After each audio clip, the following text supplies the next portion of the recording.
Hello दोस्तों, सभी लोगों का स्वागत है हमारे YouTube channel learn with Pradeep sir. और आज हम बात करेंगे गणित की सी टेट के यूपी टेट से संबंधित जितने पेडागोजी आती है उसके बारे में हम बात करेंगे। और आज का टॉपिक हमारा रहेगा शिक्षण की समस्याएं।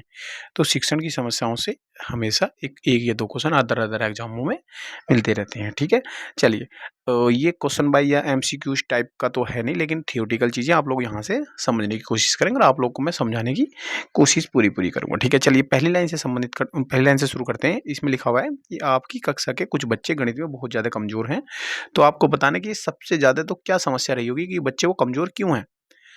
तो यहाँ है कि प्राथमिक स्तर पर अगर बच्चा कमज़ोर है, तो इसका मतलब ये है कि अगर बच्चा कोई भी कमज़ोर रहा है, तो प्राथमिक लेवल पर उस बच्चे की जो नींव है, बहुत ज़्यादा कमज़ोर रही होगी। तो ये 2019 में क्वेश्चन पूछा गया, तो जो आपके लिए बहुत ज़्यादा इंपॉर्टेंट है। ठीक है? चलिए, दूसरे क्वेश्चन की बात करते हैं हम, या दूसरी लाइन की बात करते हैं कि गणित शिक्षण की भूमिका क्या होती है? मान लो गणित जो शिक्षण होता है, उसमें गणित के टीचर की कितनी भूमिका होती है? वो निर्देशक होता है, दार्शनिक होता है और मित्र भी होता है। तो ये इतनी भूमिका होती है। ठीक है, चलिए अगली लाइन से बात करते हैं कि गणित शिक्षण की समस्या को दूर करने के लिए आवश्यक क्या है? शिक्षक का व्यवहार उचित हो। अगर कक्षा के अंदर अगर बच्चा या टीचर अगर टीचर का व्यवहार बच्चे के प्रति अच्छा नहीं होगा, तो बच्चा उस टीचर से डरेगा और अपनी जो सवाल है या जो उसके अंदर कमी चल रही है वो टीचर से नहीं पूछेगा।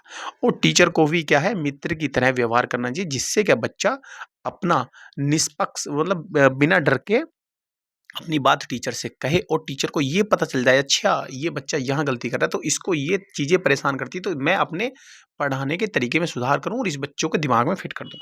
अच्छा टीचर वही है जो बात वो सिखाना चाहता है, बच्चे अच्छे से सीख जाएं। अगला है, वर्तमान में गणित शिक्षण की एक प्रमुख समस्या क्या है? गणित शिक्षण की सिर्फ एक ही समस्या होती है बच्चों के अंदर, कि जो गणित शिक्षण की जो शिक्षण विधियां होती हैं वो इम्पैक्ट नहीं डालती बच्चों पर, जिससे कि टीचर बच्चों को अच्छे से सिखा नहीं पाता।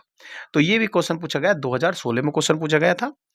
अगली बात करेंगे, आधुनिक शिक्षण विधियों का प्रयोग ना किया जाना एक समस्या है। किसकी? जो आधुनिक शिक्षण विधियों का प्रयोग ना किया जाना एक समस्या है, ये शिक्षण की। ठीक है, आधुनिक शिक्षण की जो विधियों का प्रयोग मतलब समस्या की जाता है वो गलत है। गणित शिक्षण की समस्या को दूर करने के लिए, जो गणित शिक्षण है उसकी समस्या को दूर करने के लिए एक बालक में ज्ञान के प्रति रुचि उत्पन्न की जा सकती है। किससे? प्रेरणा से। ठीक है, आगे है कि शिक्षण शिक्षण कार्य को सुगम बनाने के लिए, ठीक है, गुण एक शिक्षक में नहीं होना चाहिए। मतलब शिक्षण कार्य को सुगम बनाने के लिए एक टीचर में कौन सा गुण नहीं होना चाहिए? तो वार्षिक योजना तैयार ना करना। अगर कोई टीचर वार्षिक योजना तैयार नहीं करता है, तो ये उसका एक गंदा या गलत गुण है, जिससे क्या शिक्षण सुगम नहीं बनता है। आगे की बात करेंगे कि आपकी समझ से एक अध्यापक के लिए या अध्यापक के कौशल अति आवश्यक होते हैं। बच्चों को ज्ञान की खोज के लिए प्रोत्साहित करना, 2016 में क्वेश्चन पूछा गया, तो ये आप लोग को सीधे सीधे याद रखना है। ठीक है,